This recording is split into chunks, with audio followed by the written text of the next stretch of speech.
Hey, how are we all doing? It's Ben from EQL Networks and Security. And today we are looking at Uniarch's 8 megapixel Triguard intelligent light audible warning turret camera. So this particular camera is a great camera as it has innovative technology in it and it's at a great price point. You know, this camera is in a small form factor compared to say others on the market, and it's packed with numerous amounts of features that help make this camera great to help deter intruders. So the part number for this camera is going to be listed here. So if you're new to this channel and like what you see here, don't forget to give us a thumbs up and subscribe. And while you're at it, don't be afraid to hit us up for any questions you may have in the comment section below. So let's dive into this and explore this camera. So firstly, this camera boasts an 8 megapixel resolution with a 2.8 inch CMOS sensor, basically enabling you to capture high quality images, and also supports multiple video compression formats. You know, you got the usual H.265, Ultra H.265 in this case, H.264 and basically MJPEG. But one of the most notable features of this camera is its smart intrusion prevention technology. It's a bit of a mouthful. So that includes cross-line intrusion, enter area, leave area detection. And the camera can basically target and reduce false alarms caused by, say, leaves, birds, and lights, and accurately focus on, say, humans or vehicles. Additionally, the camera supports that audible sound and flashing light deterrence, which means when the intrusion has actually been detected, the camera will link a sound alarm or flash a light to alert and warn intruders that have been detected. The camera also boasts 120 decibels of true wide dynamic range and enables clear images even in those strong light conditions. It also sports a 16-inch corridor mode, making it ideal for use in narrow hallways or corridors. For audio, the camera has a built-in mic and speaker, which can be used for two-way audio communication. It also has smart IR, which can reach up to 30 meters for nighttime vision. So the Uniarch camera also has a 256 gigabyte micro SD card slot for local storage and is IP67 rated, making it weather resistant, safe for indoor and outdoor use. So for lens types, it actually only comes in a 2.8mm lens. And for that, we're going to jump straight into Dory specs. So here we go. So it can detect at 86.9, observe at 34.8, recognize at 17.4, and identify at 8.7. But before we dive into this performance of this camera, if you're new to this channel and like what you see here, be sure to hit that subscribe button and give us a thumbs up. If you have any other questions or comments, don't be afraid to hit us up in that comment section below. So enough of this talking, let's go see how this camera performs in day and night. So first up, we'll start with the day testing. From the picture here, you can see it's quite crisp, it's quite clear. Colors are really good as well. A little bit of vibrancy there as well, so it's really bringing out the colors. And we'll start up with a close-up walk test. I'll come up to the camera probably about 4 meters away. If we freeze it there, you can actually see colors quite well. You can even make out a little bit of lettering on the t-shirt itself, but it gives you clear identification. So next up, we'll do another walk test. This one here is probably about, I guess, 10 meters away. If we freeze it there, so once again, you can start to make out some facial features and get an idea of what's happening at that particular distance.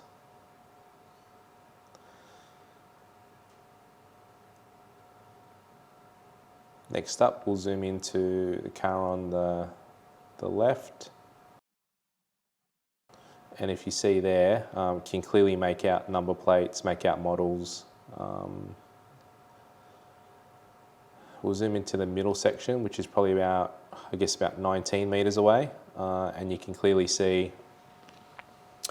not 100% clear, but you can clearly see the difference and make out the letters and the numbering at that particular point. We'll zoom into the car on the right. Once again, clearly distinguish the number plate letters. And next up, we'll zoom up here just in the tree line. Not really going to get a lot of detail there when you start zooming in, just more of observing as what's particularly happening. So next up, what we'll do is we'll do a intrusion test to see what that's like. So simply you just draw a box around of the areas you want to make. Here you can see it's actually picked up me as a person here. If we freeze it there, you can kind of see what's going on. Clearly picked up the person as it's tracking. Even to the background now, you can see it's also picking up some vehicles highlighted just from the movement there. Not sure why it's not picking up all the vehicles, but this particular point you can see.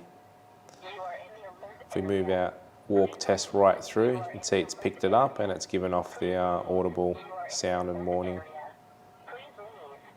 This time you can see it's actually picked up other cars this time. So next we'll jump into the night test. So this one here is with dual illumination, so the IR and the white light is on. Picture itself is quite clear, there's very little noise itself. So we'll get into a walk test. We'll freeze it there. Can make out some facial features. At this particular point you've got no idea what colour the person's wearing if they're in this shot, but you can make out some facial features, and there's not really much ghosting happening at all.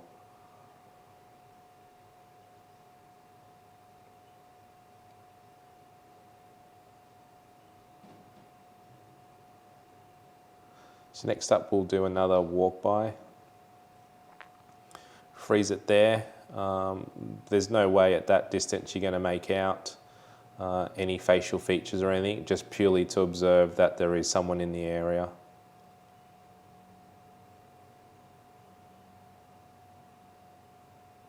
Now we'll do a zoom in test. As you can see, you can't really make out number plates due to the reflections of the number plate. We'll zoom into here. At this particular point you can still make out some identifying letters. Probably wouldn't be able to make out all of them, but gives you an idea. We'll zoom on to the right. Once again, because of the reflections, you're not going to see any number plates whatsoever. And finally we'll zoom up into the tree line. A lot of noise here, not really going to see much happening.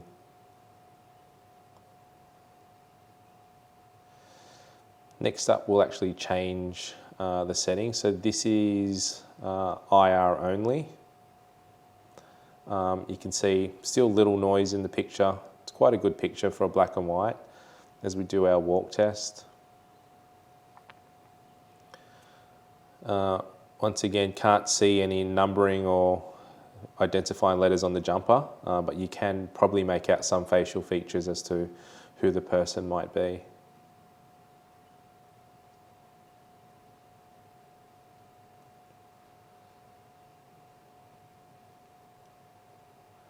Next up we'll do another walk test.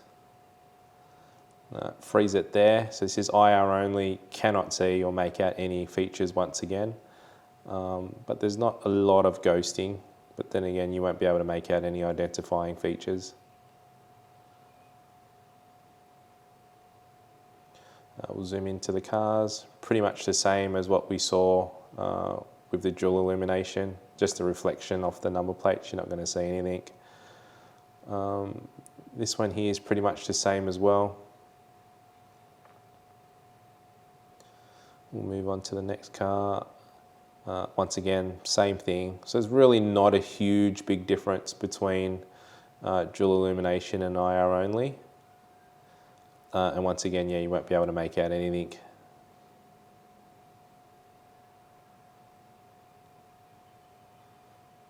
So what we'll do now, this is the white light only. Now we're starting to identify colours of what's going on. So I'll do a walk test. You see there's a lot of ghosting happening. Very hard to see, but if we freeze it there, you can actually see lettering on the number on the jumper itself. You can also make out different colours of jeans and jumpers as well. So, but when they're walking, you're not actually going to see any features due to the ghosting. Next up, we'll do another walk test, this time not stopping. Freeze it there. There's no way you're going to make out any features. Only thing you're going to see is that there's someone in the area and get out what type of colours they might be wearing.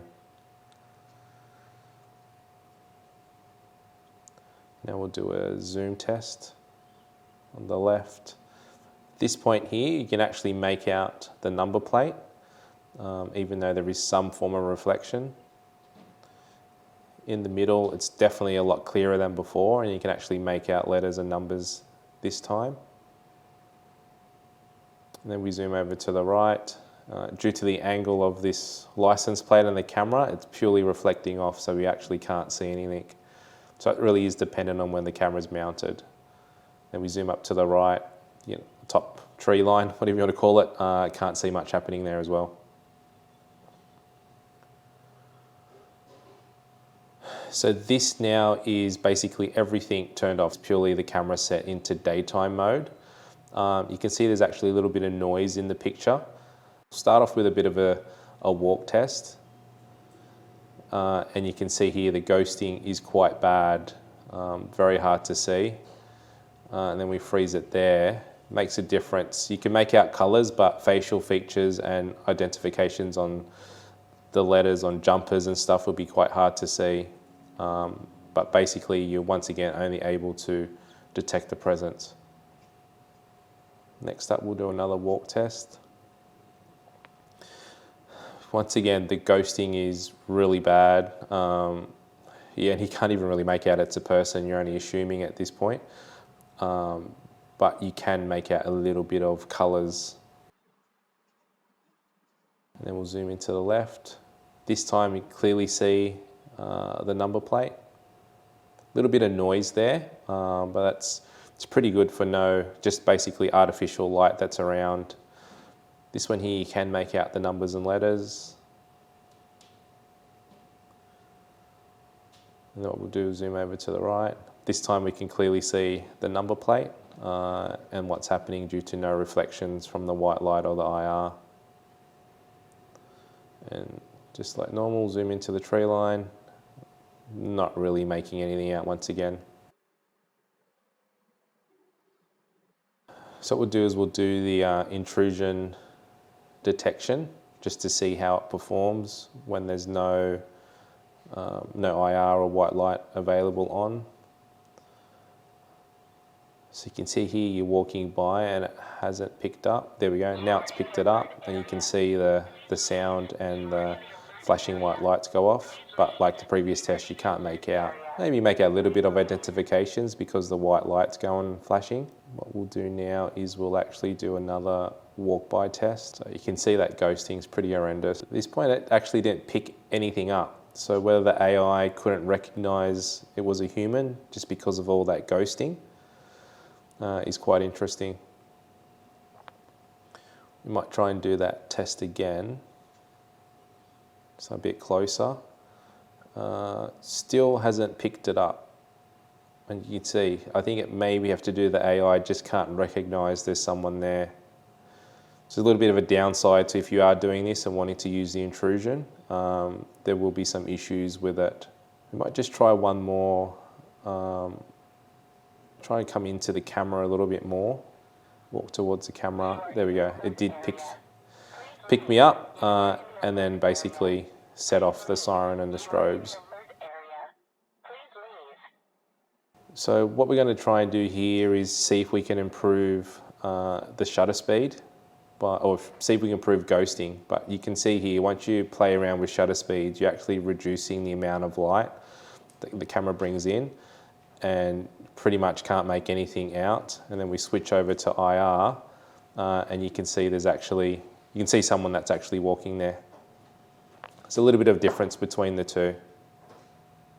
So here we go, here's a bit of a snapshot taken from each of the tests to give you a bit of a summary of what you might expect when you play around with different camera settings and illumination. So, you know, if you want to capture more color and understand what's available in the picture as far as make of car, color or jumpers, you do get that when you have the white light or no illumination. However, as you saw in the video, you do sacrifice, I guess, with a lot of ghosting.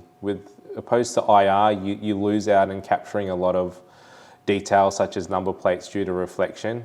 but you're probably able to capture more facial features at certain distances. So just a bit of an overview here.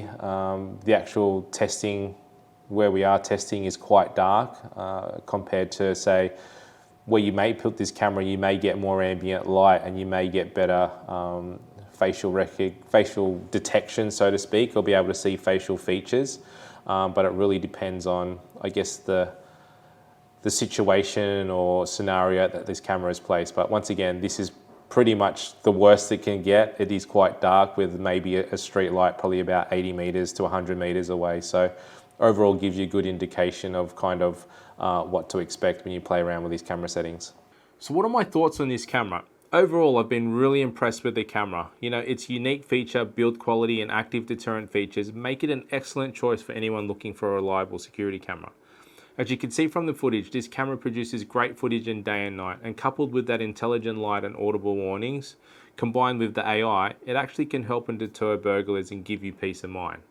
So that's it for this video. If you found this video informative, once again, don't forget to give us a thumbs up. And while you're at it, hit us up in that comment section below for any questions you may have.